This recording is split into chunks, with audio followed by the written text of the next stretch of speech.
What's up, Christian? Thanks for joining us today. So for those who don't know, I'll let you go ahead and introduce yourself. I'm Darren Lubeke with Acieta.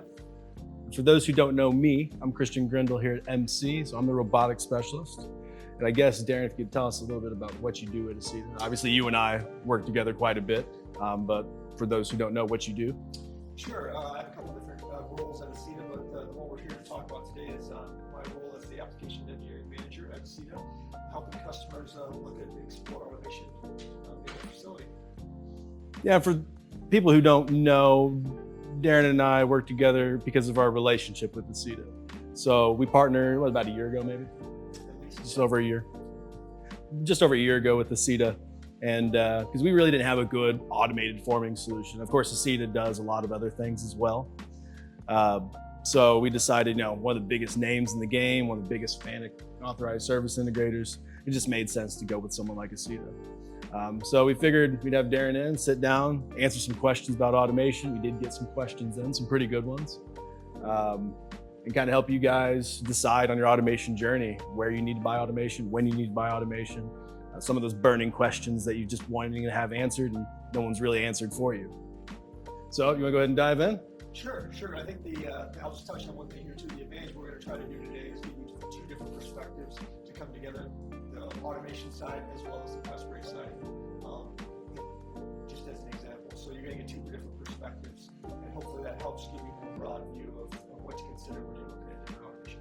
Yep, no, absolutely. Yeah, my specialty is, as you know, just bending automation. That's all I've ever done. Press brakes has been my bread and butter, 15 years. But for you, obviously, general automation, you're working on projects that I couldn't even imagine, right? Big welding projects, assembly and dispensing. So kind of covering both sides of automation. Obviously, in this partnership, you guys can do things outside of press brake that may benefit us as well. So having you as a partner where we can go into a shop, call you guys in and say, hey, maybe forming isn't the right application for these guys, but they have something else. Then we can call you guys in and say, hey, this isn't for us, but there's something for you here. Yeah, I think the thing to note here is that we're going to talk about automation in general. We're also going to use some specific examples, but in reality, this can be applicable to any type of automation application, whether it be press brake or anything for that matter. So the problems and the challenges are similar. They'll be overlapping. Certainly. All right, let's dive right in. So first off here, why should I consider automation for my shop? Very broad question. Yeah, go ahead and start us here. Sure. Whenever I get this question, I always compare it to the question that we can relate to in our personal life, which is, when should I start investing for my retirement? And if you start thinking about that, what's the common answer you usually get? As soon as you can, right? And that's really when we talk about automation. When should I start automating? As soon as you can. Well, when is that? 5 years ago, right? When should you start yesterday. 5 years ago, because the timing's never right. It never feels right. It always feels like you're gonna do it next year or the next, when it makes sense. And the truth of the matter is you have to have that urgency. Like, I got to try to figure out how to start now, because if you don't start now, you never get to 5 years. You never get to 10 years. Yeah, true. Yeah, every day that you don't do it, you're missing out. Yeah, absolutely. Yeah, I guess when people ask me why should I consider it, there's the obvious reasons, right? Safety being probably one of the bigger ones. At least in my industry in press brakes, there's, injury rates are getting better, of course, with safety systems on brakes. But at the end of the day, when you have big, heavy parts or sharp material, there's very little you can do, right? All the safeties on the brakes aren't going to help you when you've got a piece of 28 gauge material that's like a little razor blade. So safety is probably going to be one of the bigger ones. Throughput is obviously going to be another big one. You have to get parts out, and today's labor force, guys don't stay at the machines, or you just can't find them, right? So those are really going to be the two biggest ones, and that's usually when I'm going in the shops. That's why I'm there. That's why they're calling me in. So more often than not, guys will kind of know why they want automation, right? It's just us kind of guiding them through the process, showing them sort of the other fringe benefits that they get from it, kind of bolstering the case for adopting automation. Yeah, and along those lines that you touched on, people are automating because of pain. We just discussed or mentioned some of the pains that they're going to try to have automation solve. And that's really why you automate, is because you have a problem you're trying to solve. And automation is a tool to help solve that problem. It's not the only tool, but it is one that you need to consider. You need to think about, is it the right tool to solve those problems? Sure. Yeah, and sometimes it's not. Sometimes it's better processes, but we're seeing more and more, of course, with automation getting better and technology getting better. You're seeing that automation can solve most of your problems, or a lot of your problems, especially in fabrication. Yeah, the other interesting part is sometimes what we find is after they automate, they solve problems that they didn't know they even had. Yeah. So yeah. They didn't realize, like, just being able to predict the production volume was a huge stress release to them, and that allowed them to go after new business. And they didn't even realize that was holding them back from new business because they were afraid of not meeting customer commitments. So that's the other interesting thing. You start automating, you start to solve problems you didn't know you had. Yeah, consistency. Yeah, it's not even necessarily that it's faster, because oftentimes it's not. A lot of processes you look, they go out on the floor and they get numbers from the guys and they say, well, my guy's doing this in 60 seconds and your automation's 2 minutes. Well, yeah, but it's repeatedly 2 minutes. The automation's not in the bathroom, it's not texting or calling his wife outside. So yeah, you can guarantee it's gonna be what we say it is. Whereas when you went out and timed your guy, yeah, he saw you with the stopwatch, so of course it's gonna be 60 seconds. But good points. All right, what about the second one here? When should I start looking at automation? I guess I already touched on it a little bit here. Yeah, there's some overlap there. Yeah, I mean, like Darren said yesterday. I mean, but I guess let me try to take this in a different direction here. First, people try to ask that question, and really I go back to what are some of the key initiatives at your organization from a paid standpoint, right?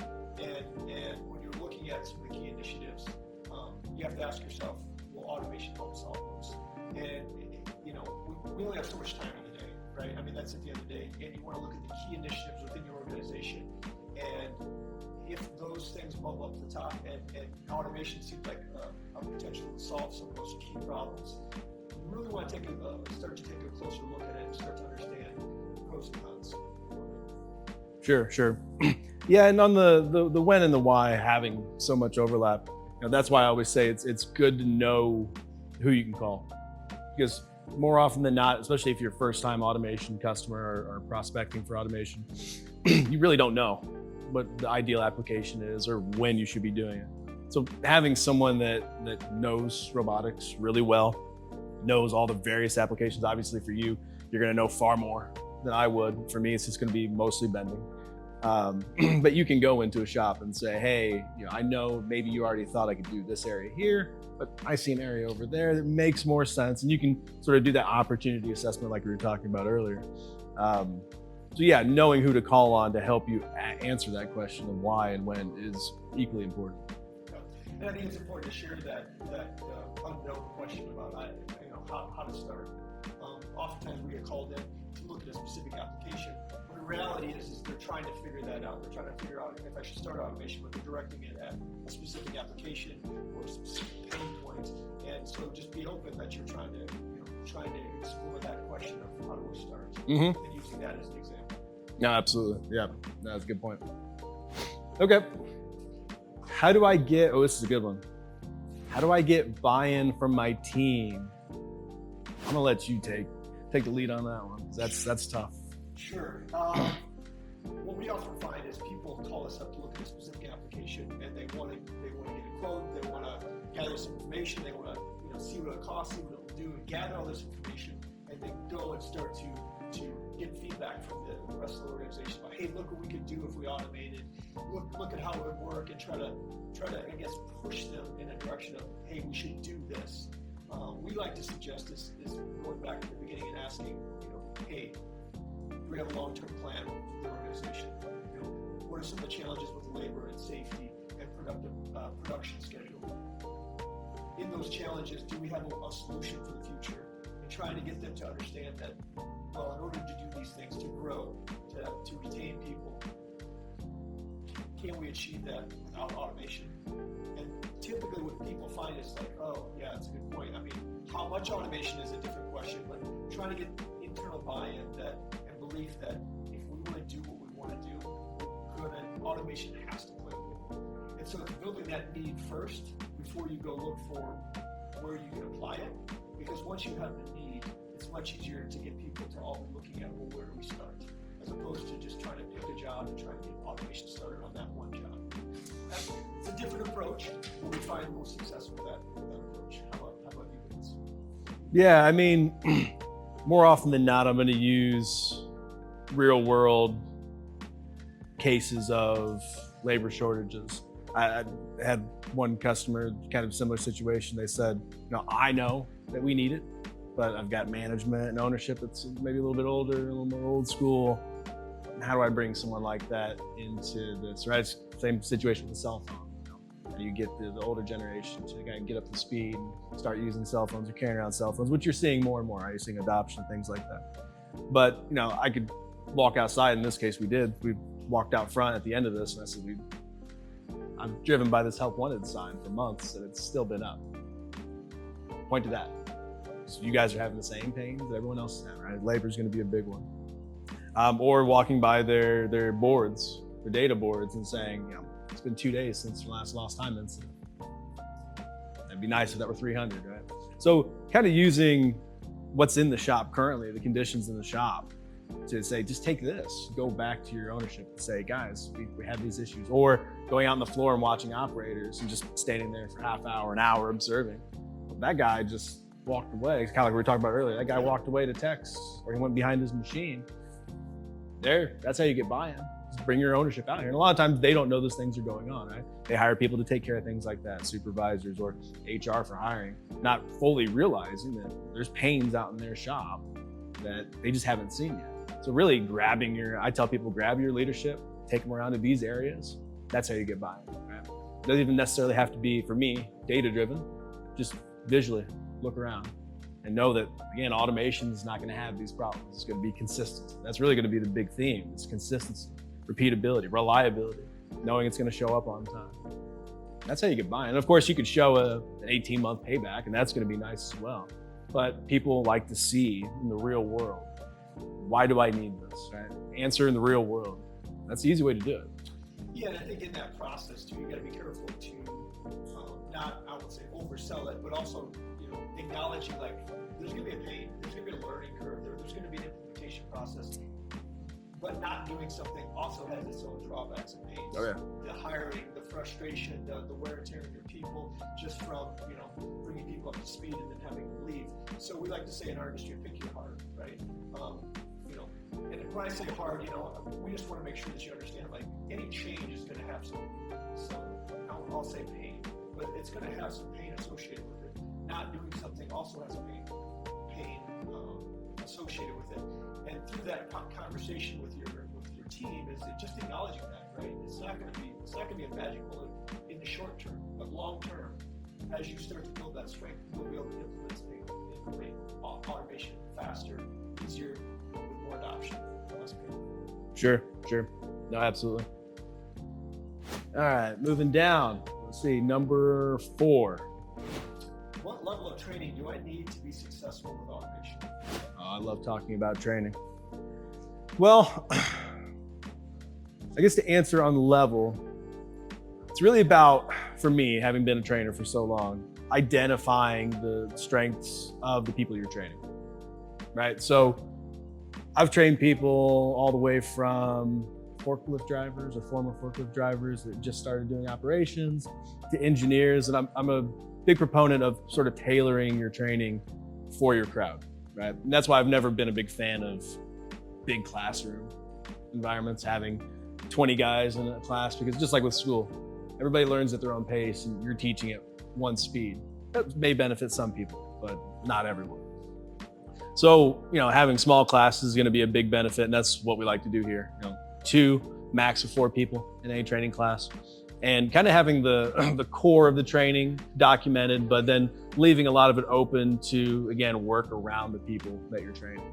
So, and I think a lot of modern automation, I think it's gotten better. I think it's easier to train on than it once was.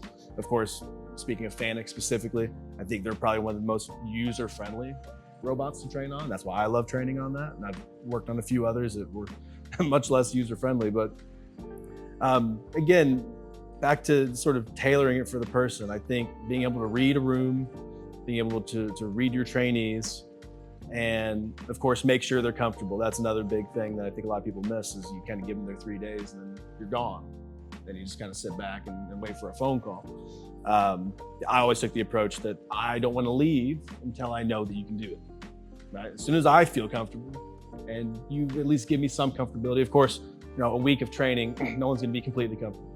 They're going to need some time to practice and get used to it. And I always say, give yourself 90 days, practice, practice, practice, and then let's follow back up and see how you feel.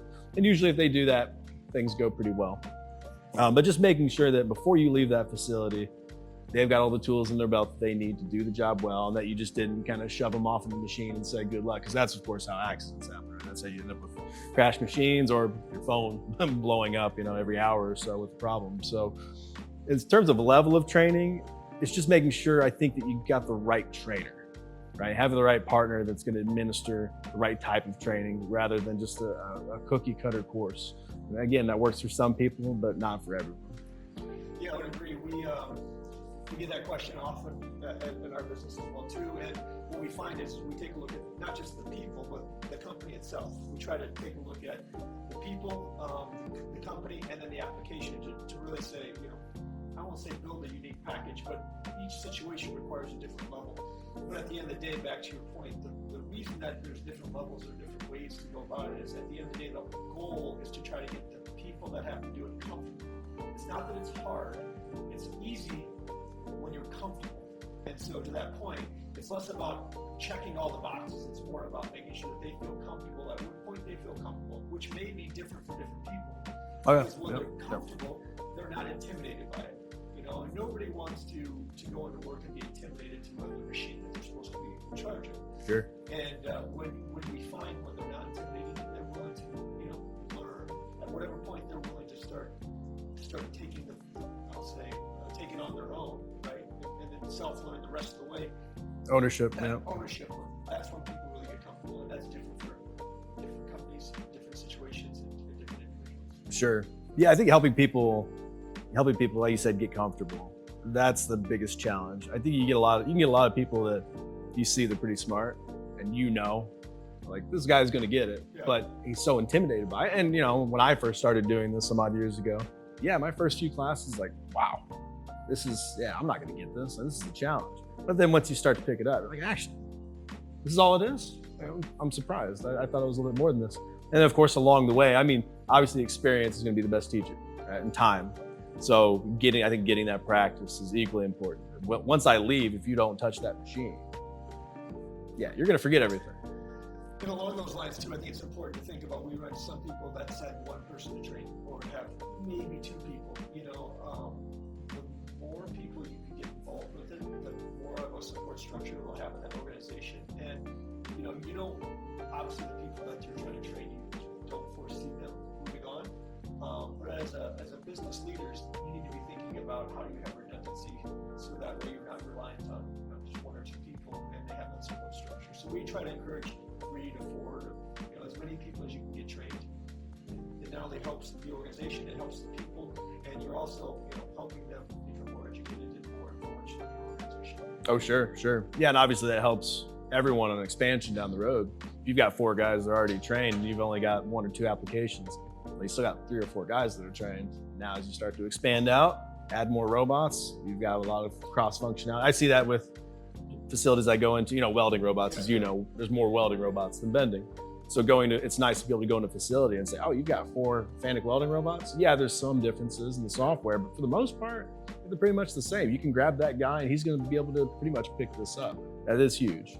The other piece of that too that people often don't consider is when they're trained on it, they understand where to use that tool, that automation tool, and they start to look around the organization and see where that tool can be implemented in other places, which is why it starts to grow. It's kind of like that early investment, that investment starts making other investments.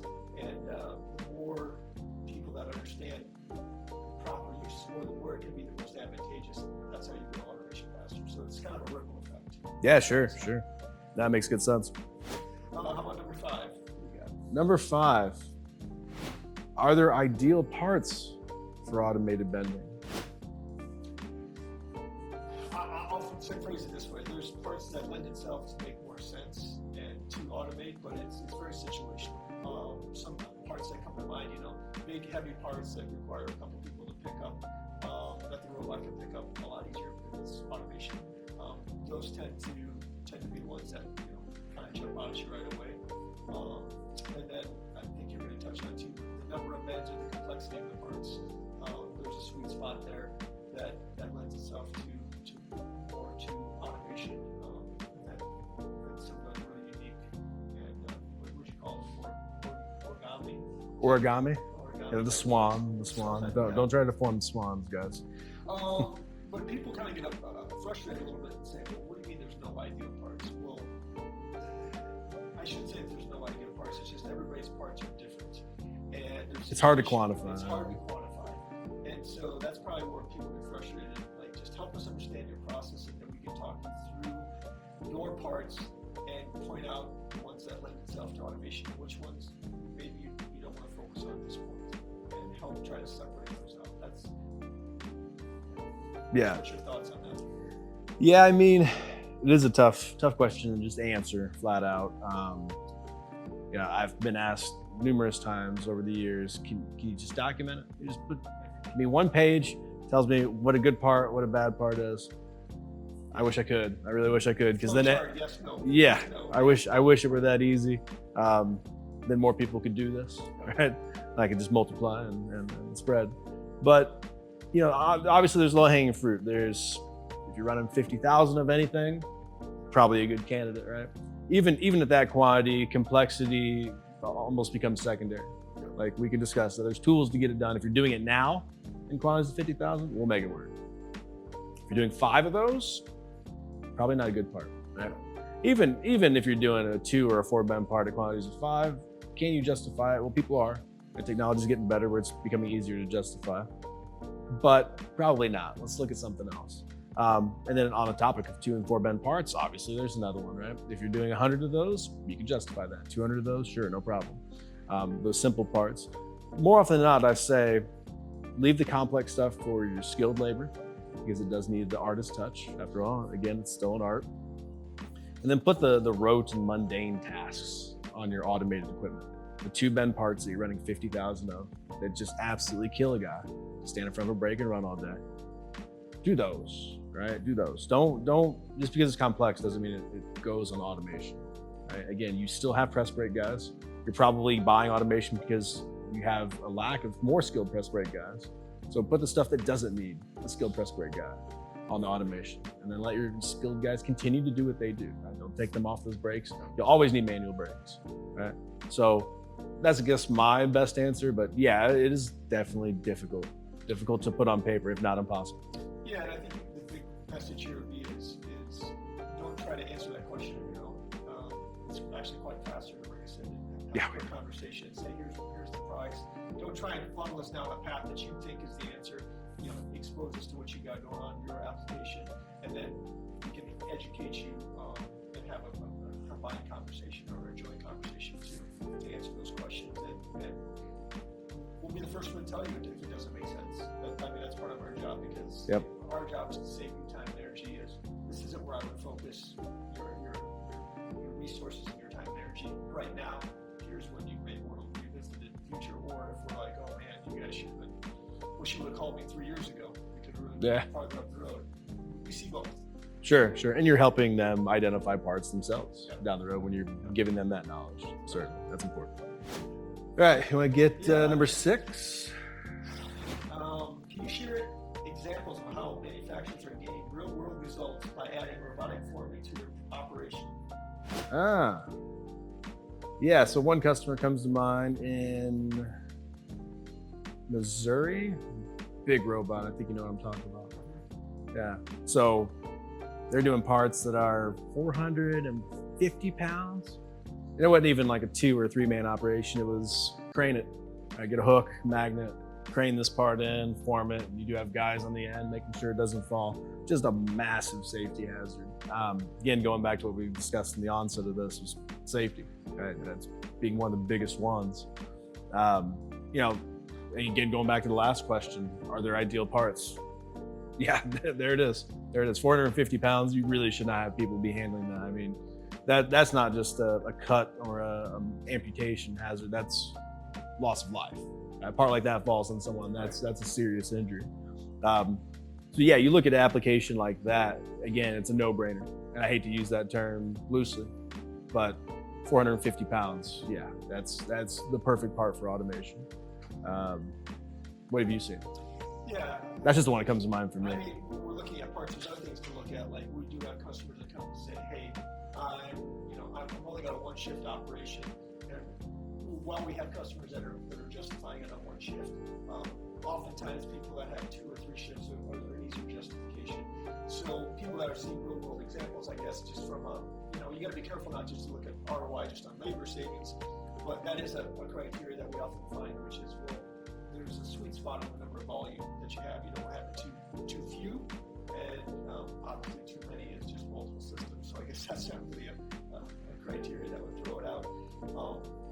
But then also from that standpoint, customers that again are having, I'll say not a super high mix, but also not a super low mix. So there's a sweet spot of part variety that maybe, when we say variety, by the way, we often talk of part families. So you may have a lot of variety, but there's several different product families that are similar enough to it that you can leverage, volumes in the family, not necessarily just in the individual part of itself. In terms of but real world examples,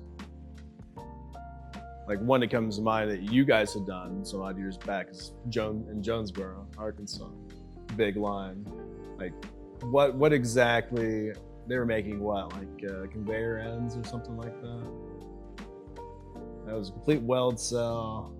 You're trying to get me to recall one.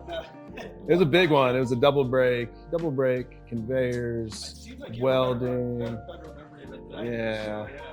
I remember seeing it way back when I kind of first discovered who Acieta was. I said, wow, that's amazing. It was fully integrated line. Or the one with the tread plates, that's another good example. Complete welding. The one where we did the laser bend, laser unload. Yeah, well, that one. Yeah. So what that being an example. So I guess walk through, again, speaking about specific customer example, if you could walk through what was that line? What did it look like? And then what for them did that solve?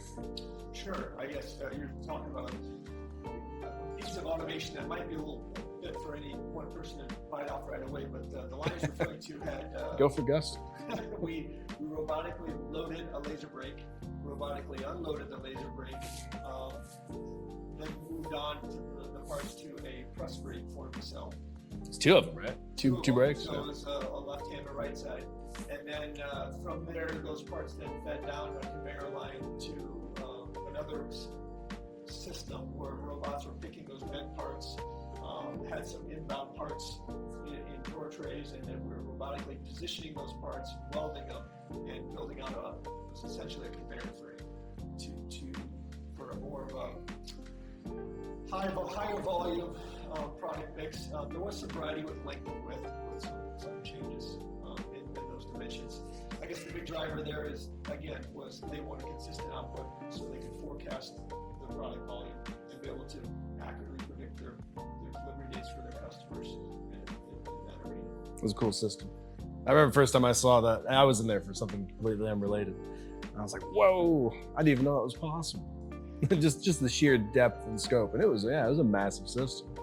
But they spoke high praises of it and said we didn't even fully realize what this would do for us until we started getting it together. And yeah, we saw a huge improvement in our operation and throughput and output, and just satisfying our customers' needs and being able to be more reliable in our deliveries to them. Yeah, and most people ask, well, how did you end up there? I mean, it really came back to an initial conversation about some of the challenges and then talking through different approaches to do it. And usually one thing we do say is even a system like that, we'll make sure that you're ready for that level of automation. Because we often say, can you do it? Well, we can do it. We can automate it. Can you support it? Does it fit your business? Because if you're not successful, you're not going to buy the next system, and your company's not going to grow, and that doesn't ultimately help us either. And so we find we got to right size the automation for the company, what they're prepared for. Sure. Yeah, you're probably not delivering a system like that to a small garage shop. More often than not. Not often. Yeah, it's obviously important to make sure you're starting at the right place and not diving in too deep, because you don't want to sour your experience on automation by going into something that you're not prepared for, you don't have the skills for, or if you choose the wrong partner again, right, that doesn't know how to support it, that's obviously going to be another problem. No, I guess we were speaking a little bit in general. I think the question's more directed at some specific examples. We did have that recent zone recently, and I don't want to bring it up because people always think, well, if they're doing one part, of course that automates, it's automation friendly, but in that situation, customer came to us, they had volume enough to just bend the one part. We were able to look up and downstream, and they were actually, after the parts were formed, they were then palletizing or bundling them and then banding them together. And we were able to look not only downstream at what the process was to feed it, but then upstream was in the process, and we combined a few things. And so now they're putting flat blanks in the system, and they're getting a bundle ready to ship back end. Completely banded up, ready to go. Ready to go. And that was a huge win for them because, obviously just manually banding them took a lot of extra effort, and it was some labor savings and also reduced cost associated with it. Yeah, it's solving multiple problems, not just forming, but packaging problem. And it's, that might be something that most people aren't even going to think about. Just banding a bundle of parts, like, that's a pretty simple thing to do. Yeah, but inconsistent banding, especially on plastic banding where it comes apart on the truck, like, that can become a big issue. It could be a safety issue, obviously damaged goods. So yeah, I mean, things upstream and downstream, like you said, that you don't even consider to be a major problem. Can be. It may not be yet, but give it time, and it could be. And you don't have to know those things. That's where you find those partners that are looking around for you. And I think, if I remember right, they've only had that installed for 9 months now, and they're already looking for another system. Yeah. So, they make babies, they say. Yeah. And so those are the biggest examples of when you see a customer that, in a lot of cases, you're surprised they're going that quick because they want to see more production. They're like, no, we don't want to wait. It's going good. Let's keep going. Let's find the next one. Yeah, a certain part of the justification that is kind of internal with customers, where sometimes they don't even need to hit that payback yet. They can see it. They can see it's coming. Like, why wait? It's paid off, or it's shown its payoff now. So we need to get rolling on the next one. Because like you said earlier, the longer you wait, you're flushing dollars. Yep, absolutely. All right. You got the next one. Number 7. Ooh, what is the future of automated forming? Well, I'll say in the short term, I think a lot of the focus is going to be on ease of programming, ease of use, essentially, which I think that's kind of synonymous in the robotic industry. And as we start growing, is how do we bring in more ease of use? And I think that's going to continue to be a big factor for anybody, because again, we will focus on the training and the intimidation factor. The less intimidating it can be, the more welcoming it is, the easier it is to get adoption throughout the organization. But I think the other big one is going to be offline software, and how AI is going to help us, allow us to program a more variety of parts quicker, and have the software be more robust after it's programmed offline. Now, that's not going to solve the challenge of picking the part. That's going to be, I think, something that's going to be addressed after we get to the point where we can program the variety quicker, because if you can program it, you still have to pick it, and that's probably one of the bigger challenges out there that we're going to face that hasn't really been focused on yet because of the. You talk about like part selection, like deciding which parts. No, I'm referring to picking the parts, because of the unique shape of the part. Wow. So that the gripper can handle it, because in any bending cell that we automate, right, it's got to be able to pick the parts. Some parts are more complicated for a variety of reasons I'm not going to go into. But having universal grippers and grippers that then can pick up the part, I think that's going to move upstream. But I do think AI is going to help on the offline software programming, making it easier. So I think we're going to see some leap forwards here in the next couple of years on that software. Yeah, certainly. Yeah, I think as a whole, at least in forming, software is probably behind the rest of the industry. There's really good welding software, obviously palletizing, that's been solved for years. But in bending, it is a very niche field in automation. So I think a lot of the software's out there. There's a lot of good software, but yeah, they might be slightly lagging everyone else. But I think you're right. you're going to see with AI an explosion over the next couple of years where software is just going to get good. It's going to get so good. It's going to get easy, right? Because there's a learning curve on that too. There's a learning curve on software that it's hard to overcome, and you still have that comfortability issue that you have to get through. But yeah, I think between that and vision, I think vision's going to be another big one. You're seeing more intelligent vision systems. There's was it Apera? That's now doing an AI vision system where you just send a model or a DXF and they train it, and then they send you back the file that you need for the camera system. And yeah, it's a good example of Apera right now, where the AI is kind of resident on their servers, and you have to send the model to them. That's because they're still debugging the process. But sure. The long-term goal is to avoid that and not need that step and have that ability to have parts again. Yeah, and we'll get there. We'll definitely get there for sure. But just as an example of kind of what's coming, right?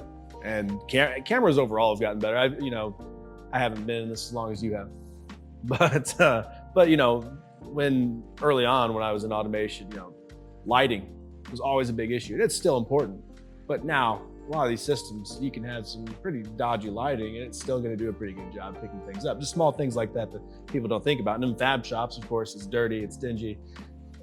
Lights go out, right? And even your shop lights, if you have one light that's out that was there before when they calibrated, well, now you've got a problem. A lot of those issues are starting to go away too. So yeah, between offline software, I agree with you there, and vision systems, I think on forming, there's gonna be a lot of opportunity there for those two things to take hold. Overall, the automated forming process, there's only so many ways you can do it. So really it's optimizing the picking, the stacking, and again, the way you program it. It's going to be key over the coming years. Yeah, and I think the other piece that's going to happen once we start getting the software better is going to be, we are going to see some efficiency gains and speeding up the processes a little bit, but I don't think we're going to see significant gains, but there's a lot of people out there that are looking for a few seconds here, a few seconds there, and it does add up over time. Yeah, sure. Yeah, I don't know how much faster you can make these robots. I don't think they're going to move much quicker. No, but it is a common question that we get, right? Can it go Sure, faster? sure. And oftentimes we ask the question, are you producing the volume you need? Well, yes, I just want to go faster. So we don't really need it, but I get it. Optimizing your tool paths and things like that. Not, it's not going to be raw numbers in the robot for sure. The only other part I think I'll touch on is I think most people from the outside in are like really just software advancements, but I think most people underestimate how complicated of the programming of the robot to do the automated press brake process, and why the software is lacking, because it's actually quite challenging problem to solve. And it's at face value, it looks fairly straightforward and fairly simple. But once you start getting into the actual programming and what's going on there, it's quite a bit more complicated than most people think, and that's why it's not quite to where we would like it to be. It should just be able to put the model in and it should automatically program itself.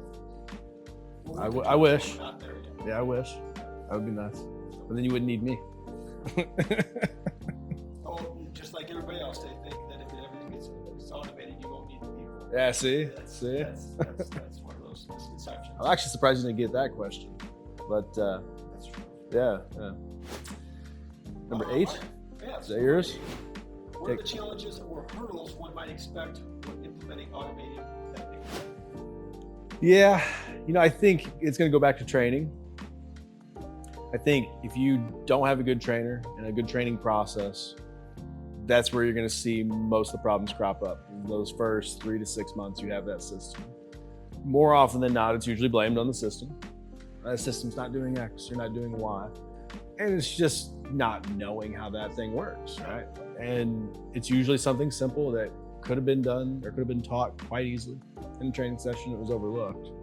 I think there's also sort of misconception about robots being intelligent. They're not. Robots only do what you tell them and nothing more and nothing less.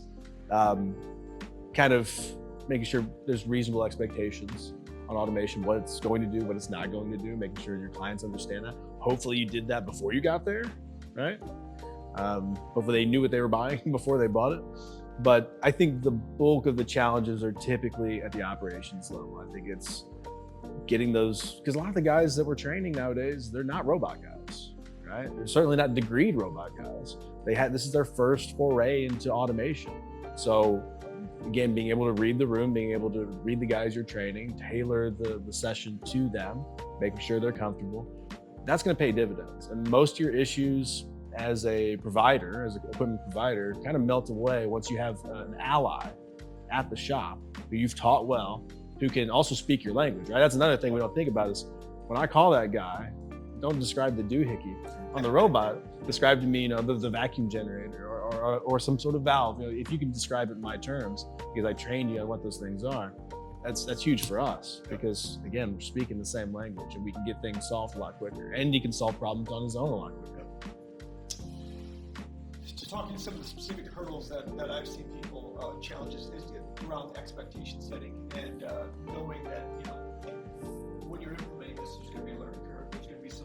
There's going to be some stoppages in the process during that onboarding process of that first 3 months. So just letting people know, like, there's going to be some hiccups here, guys.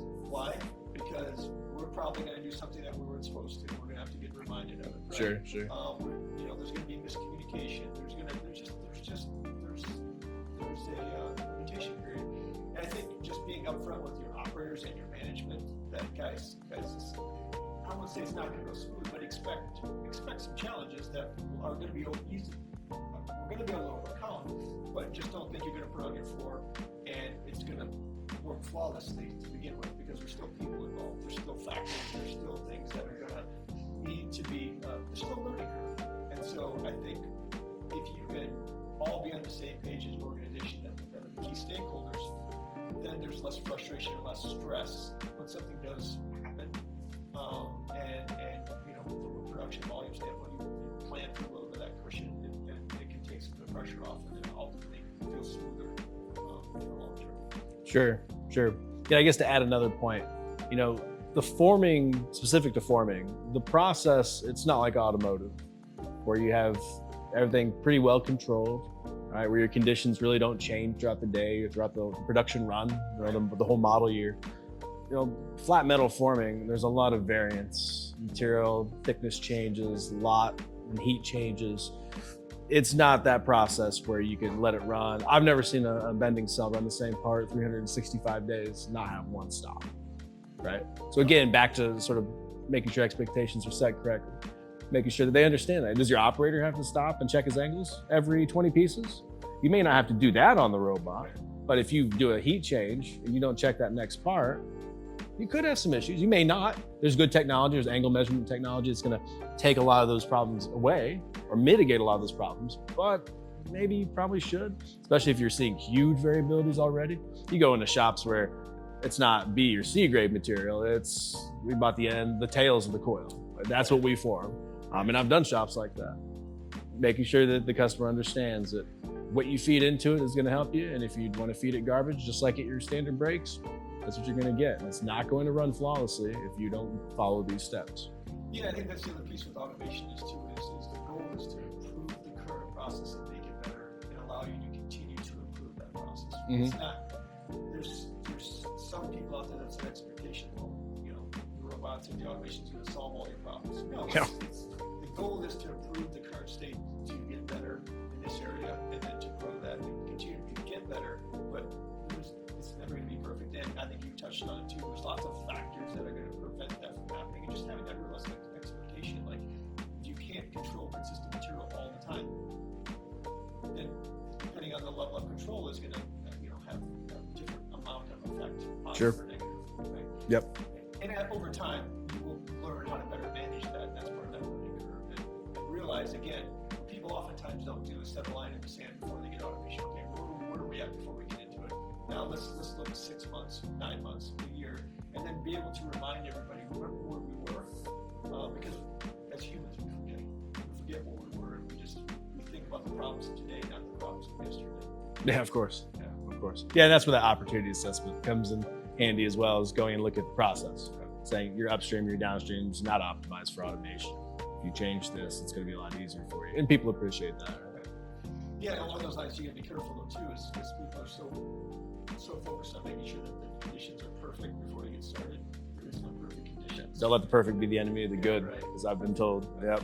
Yeah, you can't do that in automation, certainly. All right, last one. What is a common misconception about automation? I think the one that I hear the most is people are like, I need a 2-year ROI on labor. Like, and the comment is why I'm focusing only on labor savings and only labor savings alone. I think the misconception comes from historically that's been the focus, right? What I would say is you really have to look at a more broad understanding of why you're doing it and what the justification is, and really ask yourself, is that a fair way to look at it? It's not just, I say fair isn't the right way to look at it to your organization. That's the first one that comes to mind. I'm around pass over you, and then but that one drives me. Like, really? That's how we're going to decide whether you do it? No, that's fair. Yeah, and I would definitely agree with you on that one. I think from my side, two, one being the one I just mentioned, about automation being smart. It's not, right? The big one would be on labor, that now I've got robots, I don't need people anymore, or the operators themselves. I've been on the end of a lot of hate when I used to do installs, going in and saying, you're trying to take my job. It's like, well, no, I'm trying to keep this soul crushing work away so you can focus on the stuff that needs your talent and skills. Or I'm training you right now. Now you're a robot guy. You're not a press brake guy anymore. Or now you're both, right? A lot of it's a shift in labor, not a replacement. And I'm sure there are situations where, yes, it does replace. No doubt about that. But more often than not, you're putting people on meaningful tasks instead of the rote and mundane and stuff that, again, could get these people hurt or worse. Yeah, and I mean, I don't like to call it statistics, even though I'm an engineer by trade, but I think all numbers. If you find that the customers that are integrating automation in the right way, using it in the right situation, they're going to grow. They grow. They add people. They don't subtract people because their business grows and they need more people. And it's really just more about using that talent you have in the right place and using robots where you can. It's balance. Yeah, no, absolutely. Yeah, that's one of the big ones, and I think it's becoming less of a concern, but you still hear it. You still hear it for sure. Yeah, don't hate me. I'm just delivering it. Another misconception that comes to mind is all integrators or all partners are the same. They're not, right? All automation, I mean, it's a partnership. It has to do with expertise. It has to do with lots of different factors. And even an integrator that might be good for one person may not be good for the next person. Sure. So it's really about asking yourself what you're looking for, what's important to you. Is that support structure going to work for you, and making sure that that's your decision and not just going with the industry standard or you're just going along and assuming they're all the same and just looking at the bottom line. Yeah, robot's not a robot. You hear that a lot. It's, well, there's ways to do it, right? There's more behind the scenes that people don't think about. Yeah, there is, and that's a whole other conversation we're not going to get into. Sure. Yeah. Episode 2? Yeah. Maybe. Well, Darren, I appreciate you joining us. It was good answers to a lot of these questions. For everyone else, you can find us at FabTech. Crew, where's our booth? I forgot. A2123. You can come find us. We will have a couple of automated cells there, plus some other stuff that you may be interested in. So come join us, come hang out, and we will see you guys soon. Darren, thanks again, buddy.